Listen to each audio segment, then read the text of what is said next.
উনি massive heart অ্যাটাকে দেহত্যাগ করেছেন। সেটা কোন দিন?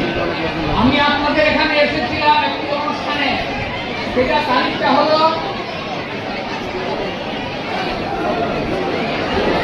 12ই সেপ্টেম্বর 2025। এখানে জন্মাষ্টমীর অনুষ্ঠান ছিল। আমি মঞ্চে ছিলাম উপরে। আমাকে সুযোগতা বললো যে এই ঘটনা, আমি সাথে সাথে বেরিয়ে পড়ে গেছি। তো আজকে আবার এসেছি, সেটার পরে মাঝখানে আর আসি নাই। তো আমি আজকে আপনাদেরকে অনুগ্রহ আবেদন করব, মনে মনে আমাদের ওই কন্যা সামগ্রী সরকার ঋতুর জন্য আশীর্বাদ করবেন। সমবেত সুধী মন্ডলী, ভক্ত মন্ডলী, আজকে ওনাকে দেখছেন সহাস্য বদনে, কিন্তু অন্তরে যারা একমাত্র সন্তান ভগবান নিয়ে গেছে।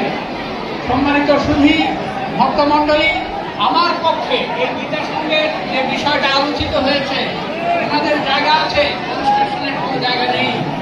আমরা করতে পারি 20, 30, 40, 50 লক্ষ টাকা, কিন্তু বিশেষ প্রকল্প না হলে এখানে বিল্ডিং করা 2, 4, 5 কোটি টাকা, 10, 20 কোটি টাকা, সেটা আলাদা